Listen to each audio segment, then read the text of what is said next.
আসুন আর দেরি নয়, সরাসরি মূল আলোচনায় প্রবেশ করি। আমার সঙ্গে আপনারাও পড়ুন, যেন প্রতিটি অক্ষরে নূর আল্লাহ তাআলা আমাদের সিনায় মানকুশ করে দেন। বলেন আল্লাহুম্মা আমিন।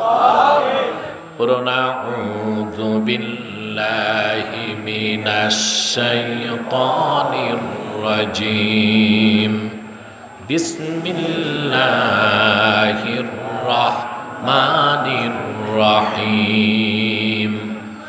وقضى ربك ألا تعبدوا إلا إياه وبالوالدين إحسانا صدق الله العظيم। قرون صدق الله العظيم وصدق رسوله النبي الحبيب الكريم ونحن على ذلك من الشاهدين والشاكرين والحمد لله رب العالمين। আল্লাহ পাক কোরআন কারীম সূরা বনী ইসরাঈলে গোটা মানব জাতির উদ্দেশ্যে একসাথে দুটো নির্দেশ করেছেন। আল্লাহ পাক বলেন, ওয়াকাদা রাব্বুক, আয় আমার রব্বুক, মুহাম্মদ সাল্লাল্লাহু আলাইহি সাল্লাম আপনার রব হুকুম করেছেন, নির্দেশ করেছেন, ফরজ করেছেন,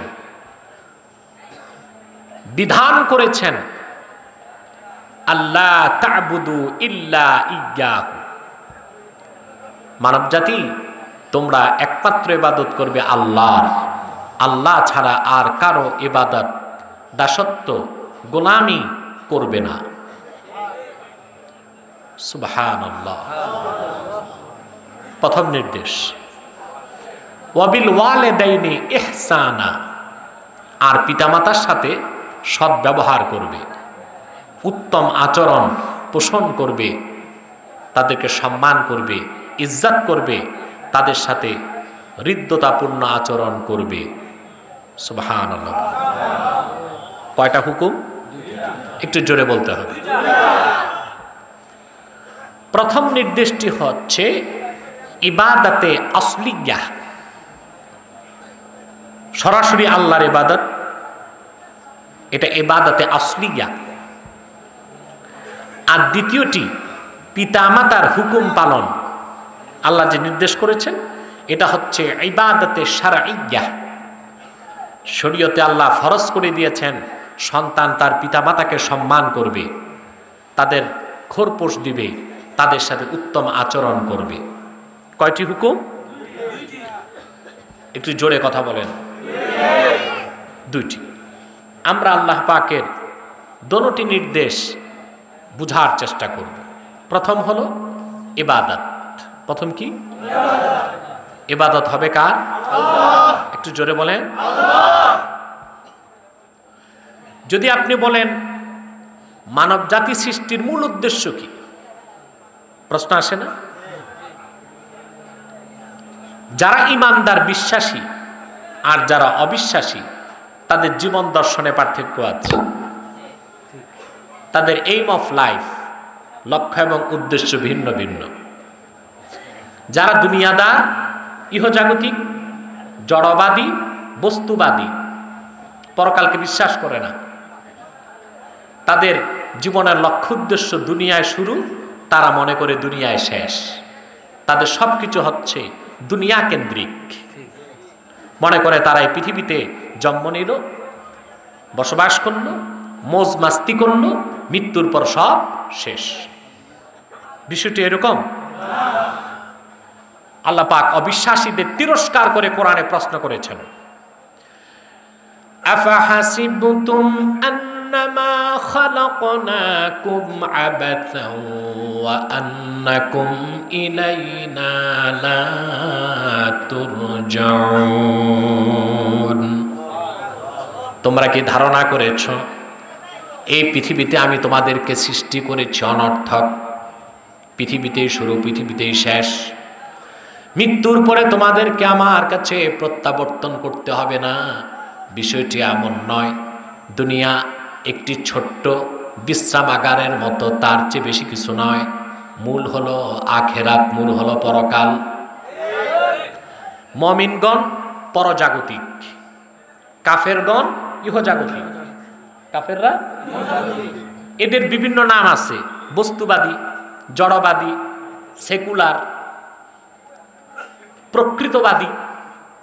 এদের লক্ষ্য উদ্দেশ্য মোজ করো, ফুর্তি করো। কথা বুঝতে পারছেন? দুনিয়া আনন্দের জায়গা, মোজ মাস্তির জায়গা। যত পারো কামাই করো, রোজগার করো, আয়েশ করো, আরাম করো। দুনিয়ার জীবন শেষ, সব কিছু শেষ। এটা হলো অবিশ্বাসী দুনিয়াদার কাফের মুশরিকের জীবন দর্শন। আর যে মুমিন মুসলিম, সে হবে পরজাগতিক। দুনিয়াতে সে ব্যবসা করবে, চাকরি করবে, সংসার চালাবে, সমাজ চালাবে, দেশ চালাবে, রাষ্ট্র চালাবে, কিন্তু তার জীবন ও কর্মের মূল উদ্দেশ্য হবে আখেরাত।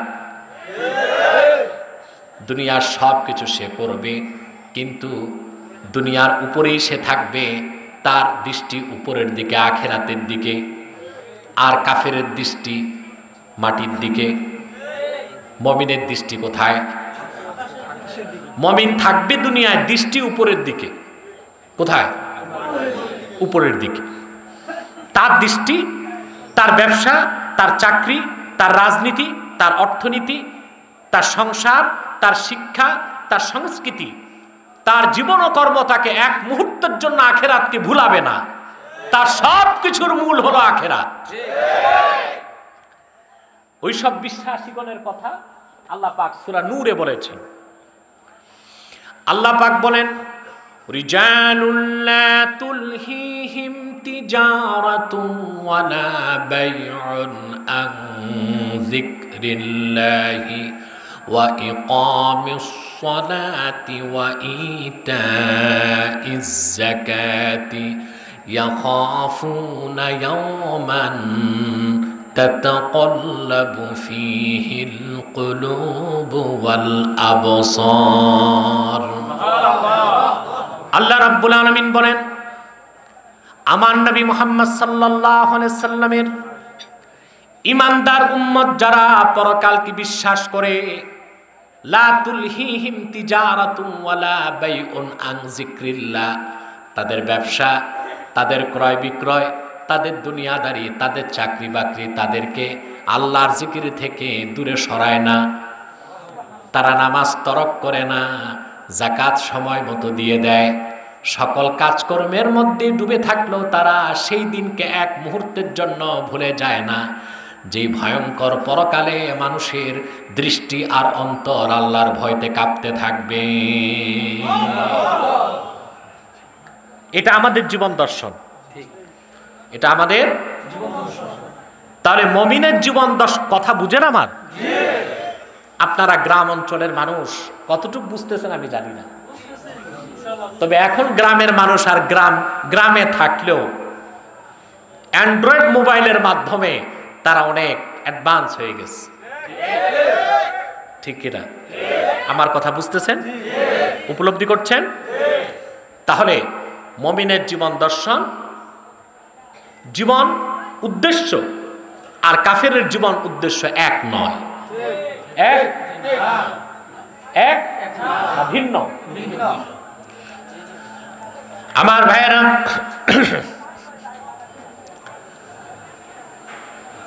তাহলে মুমিনকে আল্লাহ পাক মানুষকে কেন তৈরি করলেন?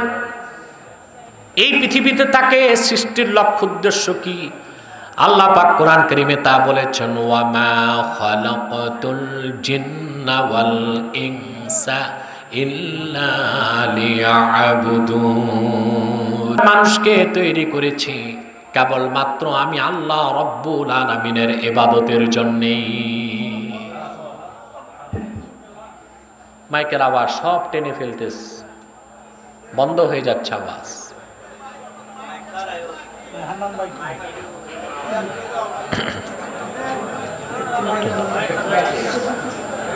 সম্মানিত সুধী,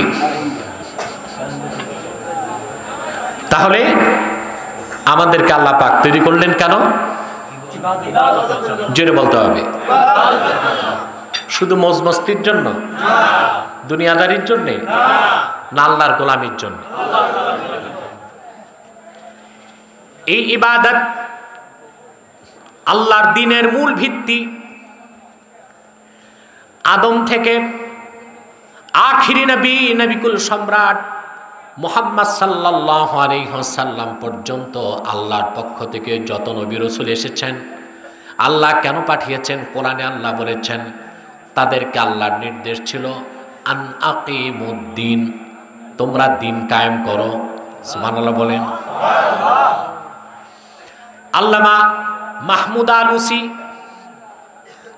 তাফসীর রুহুল মানির মধ্যে দ্বীনের ব্যাখ্যা করতে যে লেখেন ইন্নালিদ্দীনে সালাসাতা উসুলিন, দ্বীনের তিনটি ভিত্তি। প্রথম হলো তাওহীদ, সুবহানাল্লাহ বলবেন।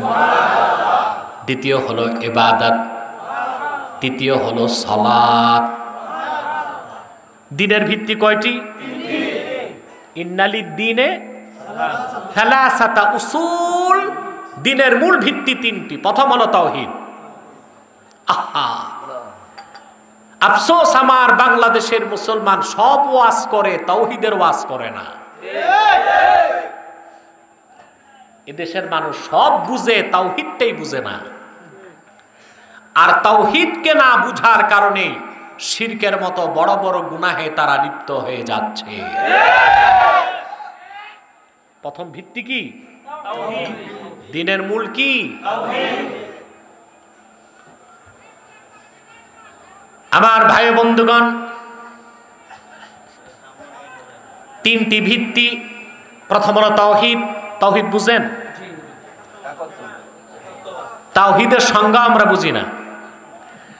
শুধু আল্লাহ এক, এই বিশ্বাসের নাম তাওহীদ না। যতক্ষণ কেউ আমার নূর নবী মুহাম্মদ সাল্লাল্লাহু আলাইহি ওয়াসাল্লামের রিসালাতকে বিশ্বাস না করবে, তাওহীদে তার বিশ্বাস আসবে না। সহিহ বুখারী। সেজন্যই বলি, যারা বাংলাদেশে লামাযহাবী যারা প্রচার করে কালেমা শুধু লা ইলাহা ইল্লাল্লাহ, এই কথা দিয়ে তারা ইসলামের মূল ভিত্তির উপর আঘাত করছে।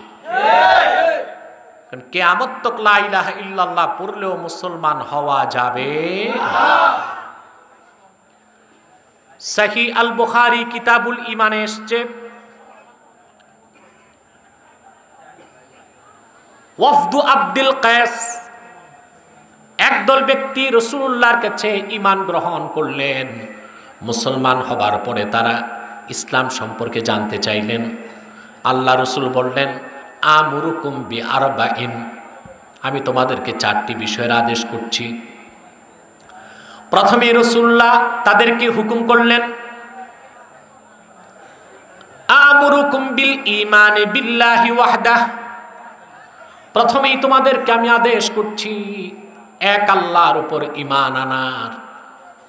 তাৎক্ষণিক রাসূলুল্লাহ প্রশ্ন করলেন হাল তাদরুনা মাল ঈমানু বিল্লাহি ওয়াহদাহ, তোমরা কি জানো নাকি এক আল্লাহর উপর ঈমান আনার স্বরূপ কি, পদ্ধতি কি? তারা বললেন জানি না। আল্লাহ তার রাসূল ভালো জানেন। আল্লাহর হাবিব বললেন আনতাশহাদু আল্লা ইলাহা ইল্লাল্লাহ ওয়া আন্নী রাসূলুল্লাহ। সুবহানাল্লাহ। তোমরা সাক্ষী দিবে নিশ্চয় আল্লাহ ছাড়া কোনো মাবুদ নাই, আর নিশ্চয় আমি মুহাম্মদ আল্লাহর রাসূল। তাহলে বোঝা যায় আল্লাহর হাবিবকে বিশ্বাস করা ছাড়া আল্লাহর তাওহীদকে বিশ্বাস করার কোনো সুযোগ নাই। এই ঈমান আনার পরে আল্লাহর দ্বীনের দ্বিতীয় বৃহত্তম স্তম্ভ হলো ইবাদত।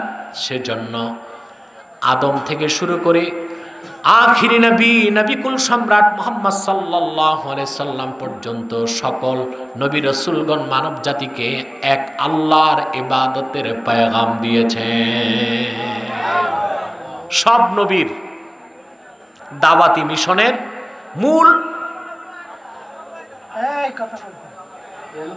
কারা এরা? কারা এরা? মাহফিল চলছে, এখানে ডিস্টার্ব। আপনাদের স্বেচ্ছাসেবকরা কোথায়?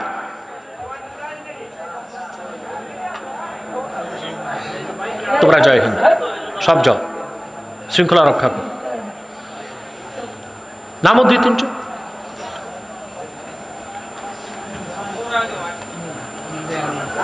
প্রিয় ভাই বন্ধুগণ, কষ্ট হচ্ছে না তো আপনাদের? বুঝতেছেন?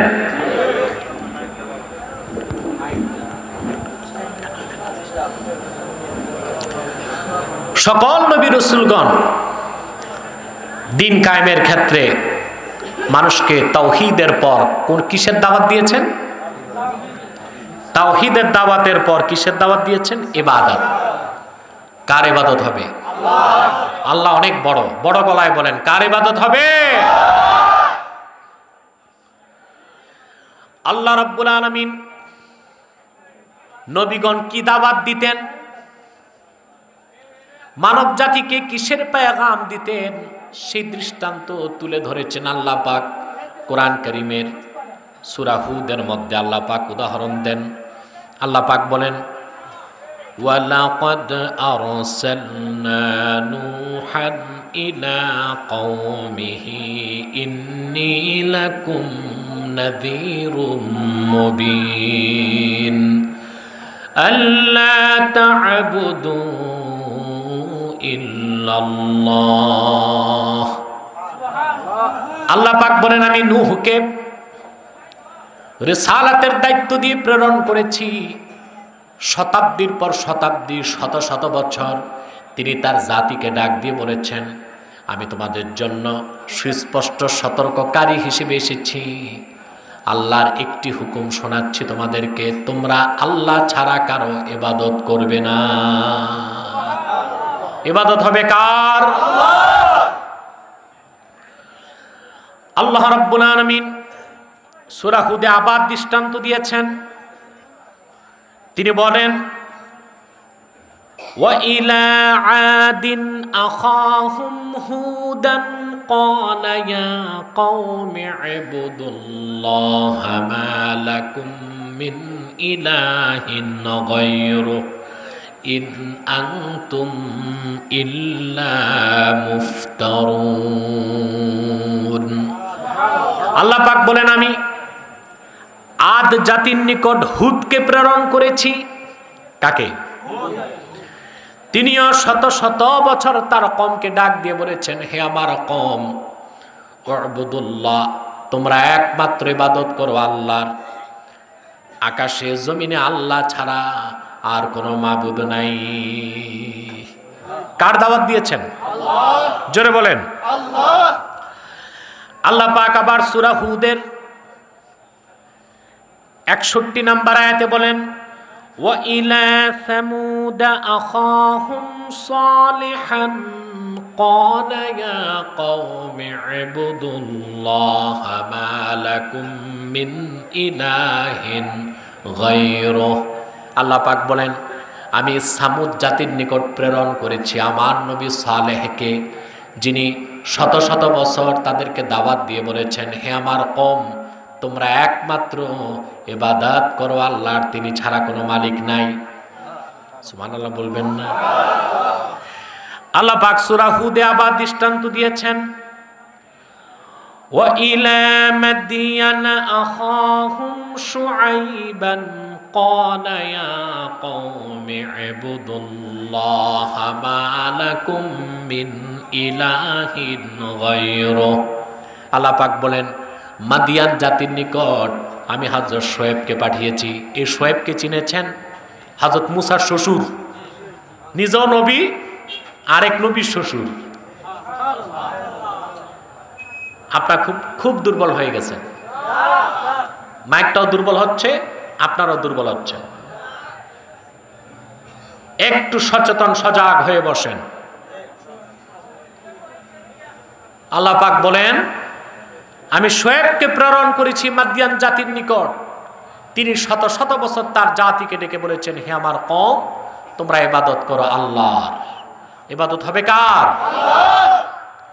আমার ভাইয়েরা, এভাবে আল্লাহর পক্ষ থেকে যত নবী এসেছেন প্রত্যেকেই মানব জাতিকে আল্লাহর ইবাদতের পেগাম দিয়েছেন।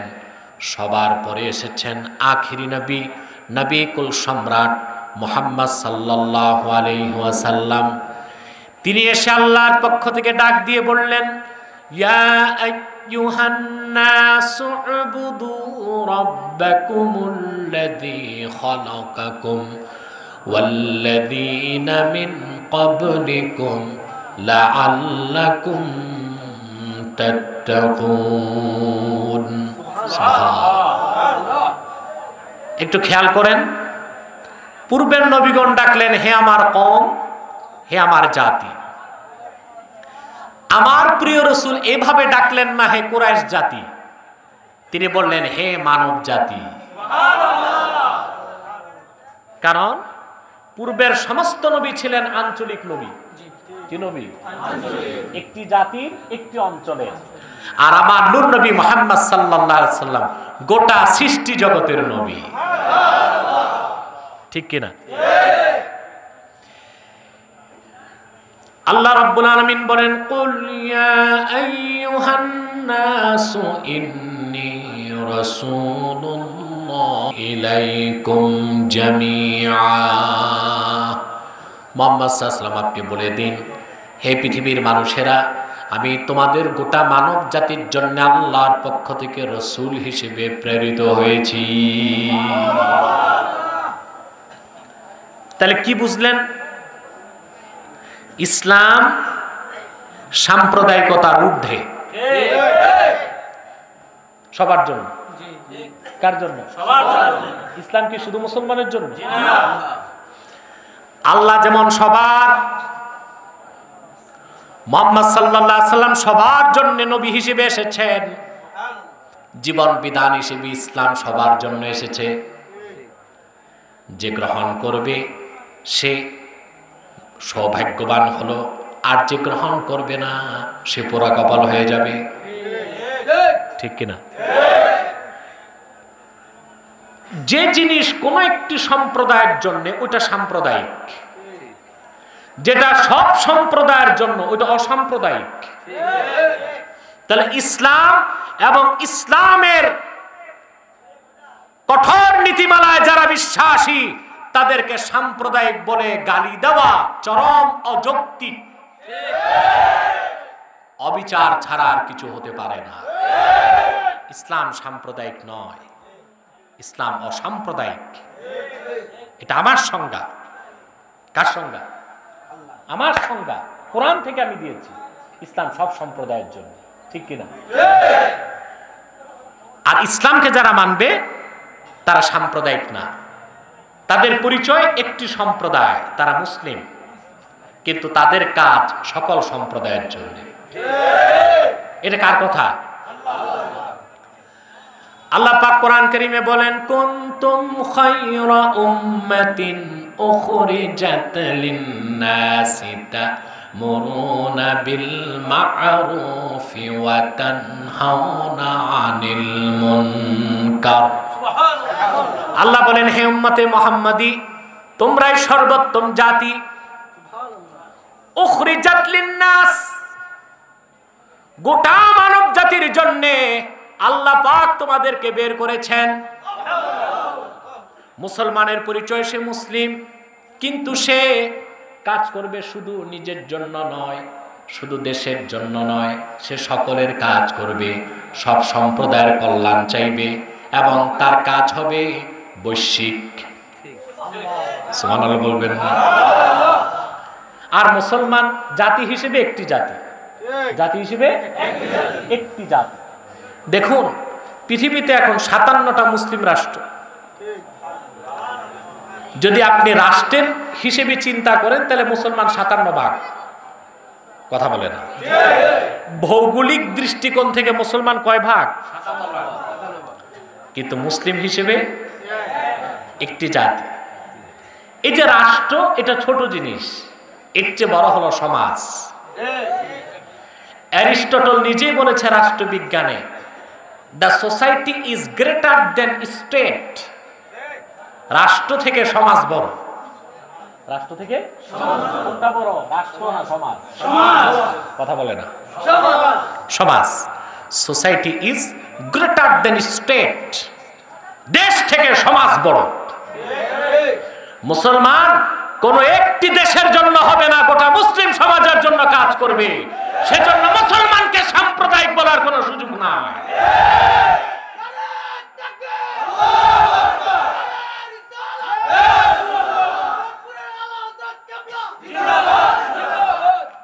প্রিয় ভাই বন্ধুগণ,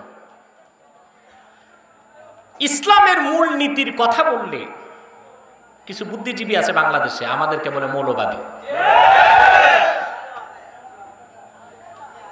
বলছে আমরা ধর্ম ব্যবসায়ী, আমরা ব্যবসায়ী। জি, ধর্ম ব্যবসায়ী না, ইমানের ব্যবসায়ী।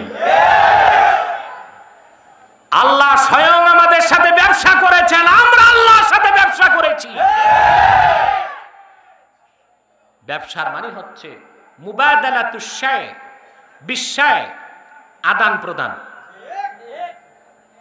ব্যবসা কি একদিকে হয় না, দুই দিকে? জোরে বলতে হবে। ইসলামে ব্যবসা কাকে বলে? মুবাদালাতুশ শাই'i বিশায়, বস্তুর বিনিময়ে বস্তু, ঠিক কিনা? ব্যবসাতে লাভ আছে, লস আছে। একটি জায়গায় কোনো বিনিময় নাই, লস নাই, তার নাম সুদ। ওখানে কোনো বিনিময় নাই, ইনভেস্ট আছে। কি আছে? আর একদিকে শুধু লাভ, শুধু কি? এটার নাম দিছে ইন্টারেস্ট। আবার কি নাম দিছে গ্রাম দেশে? না, সুদ তো আসল না।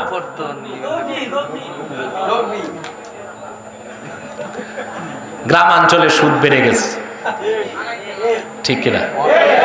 অনেক বেড়ে গেছে। সুদের নাম বদলে গেছে, সুদের নাম দিয়েছে ইন্টারেস্ট। সুদের নাম দিয়েছে মাইক্রো ক্রেডিট, ক্ষুদ্র ঋণ। কথা বলে না। বকরির বিষটা দেখছেন?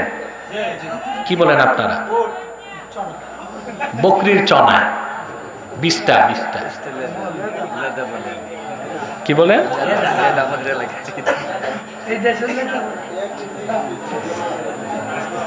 এটাকে যদি প্যাকেট করে, বুঝলেন, আপনি বাজারজাত করেন, ভিটামিন বি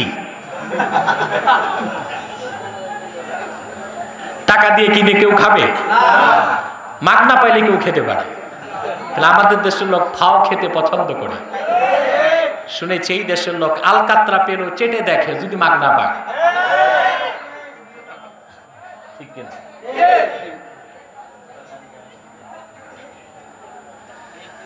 একটি জায়গায় লস নাই আর দুই দিকে মুবাদালা নাই, ওটা হলো সুদ। আল্লাহর রাস্তায় সুদ ছেড়ে দেন, পারবেন? ইবনে আবিদিন শামী রাহমাতুল্লাহ ফতোয়া শামীতে একটি হাদিস এনেছেন, আমি তা শোনায় দিচ্ছি। আকলু দিরহামিন মিনার রিবা আশাদ্দু মিন 33 জানিয়া ইয়াজনিহা আর-রাজুল। এক দিরহাম সুদ জেনে বুঝে ভক্ষণ করা 33 বার জিনা করার চেয়ে বড় গুনাহ হয়ে যায়। কতবার? 33 বার। কয় দিরহাম? এক দিরহাম বুঝেন কত? আরব আমিরাতের এক দিরহাম এখন 22 টাকা। কত? 22 টাকা। এই 22 টাকা পরিমাণ সুদ যদি কারো পেটে যায়, 33 বার জিনা করার গুনাহ তার আমলনামায় লিখে দেওয়া হয়। তাহলে আমরা ব্যবসায়ী, আমরা কি? আমরা ব্যবসা করেছি মালিকের সাথে, বিনিময় আছে। কি আছে? সেই ব্যবসার কথা কোরআনে আল্লাহ বলেন, ইন্নাল্লাহা আশতারা মিনাল মুমিনিনা আনফুসাহুম ওয়া আমওয়ালাহুম বিআন্না লাহুমুল জান্নাহ। নিশ্চয় আল্লাহ পাক মুমিনের জানমাল কিনে নিয়েছেন, এটা আল্লাহ ক্রয় করেছেন। আমরা জানমাল বেচে ফেলেছি, বিনিময় দিয়েছেন তিনি জান্নাত। তাহলে আমরা ধর্ম ব্যবসায়ী নই, আমরা ইমানের ব্যবসায়ী।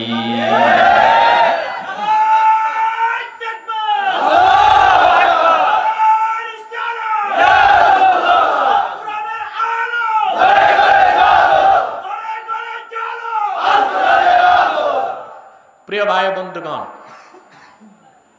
আর ইসলাম কোন একটি সম্প্রদায়ের জন্য নয়, সকল সম্প্রদায়ের জন্য। যারা গ্রহণ করবে তাদের পরিচয় হয়ে যাবে মুসলিম, আর যারা গ্রহণ করবে না তারা গায়রে মুসলিম। তারা কি? কিন্তু এসেছে সবার জন্য। যেমন সূর্যটা সবার জন্য, সূর্যটা শুধুমাত্র সূর্যের উপকারিতা স্বীকার করতে চায় না। আল্লাহর আকাশের নিচে একটা ক্ষুদ্র সৃষ্টি আছে, তার নাম চামচিকা। এটা দিনের বেলা বের হয় না কেন? সূর্যের সাথে তার দুশ্মনী। বিষয় কি এটাই না? সূর্যের আলো তার সহ্য হয় না, সূর্যের আলো তার, এজন্য দিনে বের হয় না। বলে সূর্যের সাথে তো আমার আড়ি। সূর্য যেমন সবার জন্য উপকার বিতরণ করে, আল্লাহর হাবিব মুহাম্মদ সাল্লাল্লাহু আলাইহি ওয়াসাল্লাম আল্লাহর পক্ষ থেকে যে চেরাগ এনেছেন দিন ইসলাম, এটা সবার জন্য এসেছে। যারা গ্রহণ করবে তাদের নাম হয়ে যাবে মুসলিম, আর যারা গ্রহণ করবে না তারা অমুসলিম। তবে এসেছে সবার জন্য। সেজন্য ইসলাম সাম্প্রদায়িক ধর্ম নয়, সকল সম্প্রদায়ের জন্য এসেছে। ইসলামের মৌলিক কথা বললেই এই যে কিছু বুদ্ধিজীবী আছে, ওনাদের তো কাম কাজ নাই, বুদ্ধি বেচে বেচে খায়, ঠিক কিনা? বিভিন্ন সময় উলামায়ে কেরামকে কটাক্ষ করে যে আপনারা সাম্প্রদায়িক, আপনারা ধর্মনিরপেক্ষতা শিখেন নাই। আমি হাতে কলমে দেখেছি দুনিয়ার কোথাও ধর্মনিরপেক্ষতা নাই, শুধু কাগজে কলমে আছে। কোথায় আছে? কাজে কর্মে। দুনিয়ার কোথাও গণতন্ত্র নাই, কাগজে কলমে আছে। শুধু ইসলাম ঠেকাবার জন্য গণতন্ত্র, সাম্প্রদায়িকতা আর ধর্মনিরপেক্ষতাকে হাতিয়ার হিসেবে ব্যবহার করা হয়। আমেরিকা যান, আমেরিকাকে বলা হয় দ্য মাদার অফ ডেমোক্রেসি, গণতন্ত্রের প্রসূতি। আলহামদুলিল্লাহ, এ কোরআনের ইলম থাকার কারণে রাষ্ট্রবিজ্ঞানের যত বড় প্রফেসর আনেন আমার কাছে, আর পররাষ্ট্রবিজ্ঞানের, রাষ্ট্রকে বলা হয় মাদার অফ ডেমোক্রেসি, গণতন্ত্রের প্রসূতি। গণতন্ত্রের প্রসূতি। আর বলা হয় তারা সেকুলার, ধর্মনিরপেক্ষ বলে তারা। কিরকম ধর্মনিরপেক্ষ? সেই দেশের সংবিধানে আইন করা আছে কোন নন খ্রিস্টান, অখ্রিস্টান যুক্তরাষ্ট্রের প্রেসিডেন্ট হতে পারবে না। তো তারা কি ধর্মনিরপেক্ষ?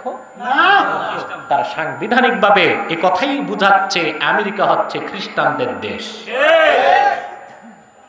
আমাদের বাংলাদেশের সংবিধানও এ কথা লেখা নাই যে কোনো অমুসলিম প্রেসিডেন্ট হতে পারবে না। কিন্তু যারা ধর্মনিরপেক্ষতা শিখায় পৃথিবীর মানুষকে, তাদের সংবিধানে লেখা আছে কোন নন খ্রিস্টান, খ্রিস্টান নয় এমন ব্যক্তি যুক্তরাষ্ট্রের প্রেসিডেন্ট হতে পারবে না।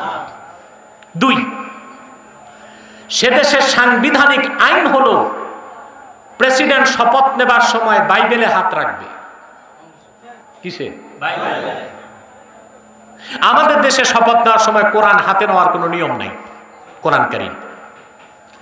যারা পৃথিবীর মানুষকে গণতন্ত্র শিখায়, আমেরিকারা বাইবেল হাতে নিয়ে শপথ করে বুঝায়, তোমরা যাই বলো আমরা হচ্ছি বাইবেলের অনুসারী। তার কি নিরপেক্ষ? কথা বলেন। সাম্প্রদায়িক না অসাম্প্রদায়িক? সাম্প্রদায়িক। খ্রিস্টান সম্প্রদায়ের আদর্শকে তারা প্রতিষ্ঠা করছে রাষ্ট্রীয়ভাবে, ঠিক কিনা বলে?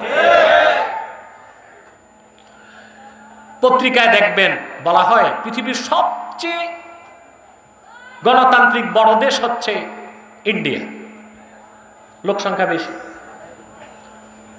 আর তারা দাবি করে তারা ধর্মনিরপেক্ষ। পৃথিবীর মানুষকে তারা গণতন্ত্র শিখিয়েছে, ধর্মনিরপেক্ষতা শিখিয়েছে। গণতন্ত্র আর ধর্মনিরপেক্ষতার অর্থ হচ্ছে কাশ্মীরি মুসলমানকে বিনা বিচারে হত্যা করো, বাবরি মসজিদকে ভেঙ্গে মাটির সাথে মিশিয়ে দাও, গুজরাটে হাজার হাজার মুসলমানকে আগুনে জ্বালিয়ে হত্যা করেছে। তাদের মুখে গণতন্ত্র ধর্মনিরপেক্ষতা শোভা পায় না। কিন্তু যত ধর্মনিরপেক্ষতা আর অসাম্প্রদায়িকতা সবক শিখায় আমার দেশের কথিত বুদ্ধিজীবীরা, মূল হচ্ছে ইসলামের মূল নীতিতে বিশ্বাস না করো, এটি হচ্ছে তাদের আহ্বান। কিন্তু মুসলমান তার কনসেপ্ট হলো ব্যক্তি থেকে দল বড়, দল থেকে দেশ বড়, দেশ থেকে জীবন বড়, জীবন থেকে আমার ইসলাম বড়, ঈমান বড়। এটা মুসলিমের প্রত্যয়, কনসেপ্ট। এটাই মুসলিমের শপথ, প্রত্যয়। এটার উপরই সে বাঁচতে চায়, এ কথার উপর সে মরতে চায়। ঠিক কিনা বলে? আমার ভাই সব সেজন্য আবার পিছনে ফিরে যান। সকল পূর্বের সকল নবী দাওয়াত দিয়েছেন, হে আমার জাতি, হে আদ, সামুদ, মাদিয়ান, বনি ইসরাইল, তারা ছিলেন আঞ্চলিক নবী, সাম্প্রদায়িক নবী। কিন্তু আখির নবী মুহাম্মদ সাল্লাল্লাহু আলাইহি ওয়াসাল্লাম কি বলে ডাকলেন? ইয়া আইয়ুহান নাসু উবুদু রাব্বাকুমুল্লাযী খালাকাকুম ওয়াল্লাযীনা মিন ক্বাবলিকুম লাআল্লাকুম তাত্তাকুন। হে মানব জাতি, উবুদু রাব্বাকুম, তোমরা তোমাদের রবের ইবাদত করো। কোন রব? আল্লাযী খালাকাকুম ওয়াল্লাযীনা মিন ক্বাবলিকুম, যিনি তোমাদের সৃষ্টি করেছেন এবং তোমাদের পূর্ববর্তীদেরকে সৃষ্টি করেছেন। বলেন সুবহানাল্লাহ। ইসলামের এটাই হলো মূল দাওয়াত। সুবহানাল্লাহ বলেন। এটাই ইসলামের মূল দাওয়াত। কার ইবাদতের দাওয়াত? আল্লাহ। জোরে বলেন, আল্লাহ। কার ইবাদতের দাওয়াত? আল্লাহ। আমার দেশে এত ওয়াজ হয়, নসিহত হয়, ফলাফল কম কেন? কোরআন সুন্নাহর মানদণ্ডে যদি আপনি যাচাই বাছাই করেন, দেখবেন বাংলাদেশে ওয়াজ কম, আওয়াজ বেশি। ওয়াজ কম, আওয়াজ বেশি। বক্তা এসে কি করে? কেউ নাচে, কেউ গান গায়, বলে গান গাই না, শান গাই। কি গায়? কোথাও কোথাও গানের নামে শান গাইতে যাইয়া একতারা, দোতারা, সেতারা, তাম্বুরা, জাম্বুরা শুরু হয়ে যায়। আমি স্পষ্ট ঘোষণা করেছি, এদের সাথে আহলে সুন্নতের কোনো সম্পর্ক নাই। এরা সুন্নি না। যারা গান বাদ্য করে, নারী পুরুষ অবাধ মেলামেশা করে, পীরকে সাজদা করে, মাজারকে সাজদা করে, আল্লাহর তাওহীদকে অস্বীকার করে, জঘন্য শিরকে লিপ্ত, আল্লাহর কসম তারা সুন্নি নয়, তারা মুসলমানও হতে পারে না। এই কথা বলাতে আমাদেরকে অপবাদ দেয় আমরা ওহাবি। বলে জনপুর ফুরফুরা, এরা গোলাপি ওহাবি। আমরা গোলাপি ওহাবি। সৈয়দ আহমদ বেরেলী রহমতুল্লাহ এবং কারামত আলী জনপুরি রহমতুল্লাহর উত্তরসূরিরাই খাঁটি সুন্নি।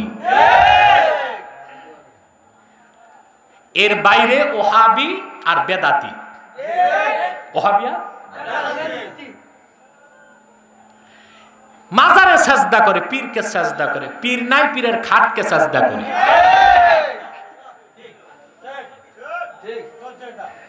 দেখছেন? আমি বলি তুম না সুন্নি না ওহাবি না ইহাবি না উহাবি, তুম কুছ ভি নাহি। তুমি তো কিচ্ছু হও নাই, ইহাবি না ওহাবি না, কুছ ভি নেই। ঠিক কিনা? সুন্নিয়তের নামে এইরকম ভণ্ড কোন বক্তা পীরকে কিশোরগঞ্জের মাটিতে জায়গা দিবেন না। কিশোরগঞ্জের মাটিতে ইসলামের আবাদ করেছে সৈয়দ আহমদ বেরেলি আর কারামত আলী জনপুরের উত্তরসূরিরা, ঠিক কিনা বলে? সুন্নিয়তের নাম দিয়ে কোন ভণ্ড বেদাতি শিরকপন্থী বক্তা বা পীরকে আপনাদের এলাকায় আগাছা তৈরির সুযোগ দিবেন না। আলহামদুলিল্লাহ। চেয়ারম্যান সাহেব, আপনার দুর্মুজ বাহিনী দুই একজন দেন ওই দিকে।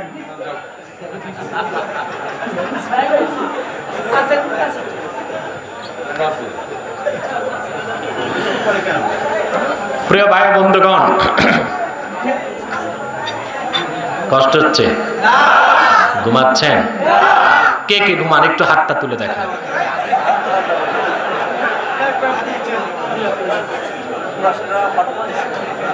সময় কত? এগুলো হাতে রাখেন, নিচে গুনান। 1 ঘন্টা হয়ে গেছে, প্রায় 1 ঘন্টা হয়ে গেছে। আর কিছু সময় কষ্ট দিব।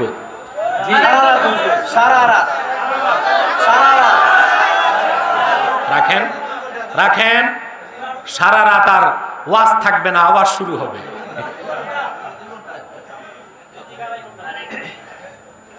প্রিয় ভাই বন্ধুগণ, বলছি না, তাহলে দাওয়াত ও তাবলীগের মূল নীতি অনুসরণ করতে হবে, ঠিক কিনা? দাওয়াত হবে কোরআন সুন্নাহর নীতিতে। আমার দেশে কোরআন সুন্নাহর নীতিতে দাওয়াতের কাজ হচ্ছে না বলে আজ সমাজে এত দ্বন্দ্ব, ঘরে ঘরে এত দ্বন্দ্ব, আমাদের মধ্যে দ্বন্দ্বের শেষ নাই। মহল্লায় মহল্লায় দ্বন্দ্ব, আলেমে আলেমে দ্বন্দ্ব, পীরে পীরে দ্বন্দ্ব, জনগণ সরকারে দ্বন্দ্ব, আবার সরকার আলেমে দ্বন্দ্ব। কেন? এই সব দ্বন্দ্ব মিটাতেই তো কোরআন, ঠিক কিনা? আমাদের সকল পক্ষকে ফিরে আসতে হবে দ্বন্দ্ব নিরসনে আল্লাহর কোরআনের কাছে, আর আমার নূর নবী মুহাম্মদ সাল্লাল্লাহু আলাইহি ওয়াসাল্লামের রেখে যাওয়া সুন্নাহর দিকে। আল্লাহ রসুল যেই দাওয়াতের আমানত রেখে গেলেন, আল্লাহ রসুল 23 বছরের দাওয়াত ও মেহনত এবং রক্ত ঝরা যে দিন ইসলাম রেখে গেলেন 1500 বছর আগে, সেই পরিপূর্ণ দিন ইসলামের দাওয়াত প্রতিটি মানুষের কাছে আমাদের পৌঁছাতে হবে। সেই দিনের দাওয়াত পৌঁছাতে হবে শাসকের কাছে, প্রেসিডেন্টের কাছে, প্রধানমন্ত্রীর কাছে, রাজা বাদশাহ, গোত্র সম্প্রদায়, আত্মীয় স্বজন, পাড়া প্রতিবেশী, সবার কাছে পৌঁছাতে হবে। কোরআনের দাওয়াত তো সার্বজনীন। আমি একটি দৃষ্টান্ত দিচ্ছি সহিহ বুখারী থেকে। আজ থেকে 1500 বছর আগে আমার আখিরি নবী, নূর নবী আমার মুহাম্মদ সাল্লাল্লাহু আলাইহি ওয়াসাল্লাম আল্লাহর তাওহীদের দাওয়াত, ইবাদতের পেগাম পত্রযোগে পাঠালেন রোম সম্রাটের কাছে। রোম সম্রাট হেরাকাল, বাংলাতে যাকে বলেন হেরাক্লিয়াস, রোম সম্রাট। এই রোম কোন রোম চিনতে পেরেছেন? না, অনেক বড় একটা ভুল আপনাদের। কোরআনে যে রোমের কথা আসছে আপনারা ভাবছেন সেটা ইটালির রোম। না, কোরআন যখন নাজিল হয়েছে তখন তো ইটালির রোম একটা জঙ্গল ছিল। কি ছিল? একটা জঙ্গল ছিল, তার কোনো অস্তিত্বই তখন খুঁজে পাওয়া যেত না। আমি ইতিহাসে দেখেছি রোমের সাথে একটা শহর ছিল, ওটার নাম ছিল পম্পই। ওই শহরটাকে আল্লাহ পাক একদিনে ভূমিকম্প দিয়ে ধ্বংস করে দিয়েছেন। ওখানে জেনা ব্যভিচার খুব বেড়ে গেছিল, রোমের কোনো অস্তিত্ব ছিল না। তো কোরআনে কোন রোমের কথা বলা হয়েছে বুঝাই দিচ্ছি আমি আপনাদেরকে। শামের রাজধানী, সেটাকে বলা হয়েছে রোম। শাম নামে এখন কোনো দেশ নেই। জর্ডান, লেবানন, ফিলিস্তিন, ইরাকের বৃহৎ অংশ, বর্তমান তুরস্ক, এই সবটা মিলে বিলাদে শাম। আর এই এত বিশাল সাম্রাজ্যের রাজধানী ছিল রোম, আর সেই দেশের সম্রাট ছিল তৎকালীন সুপার পাওয়ার রোমের সম্রাট বাদশাহ হেরাকাল। কথা বুঝতে পারছি?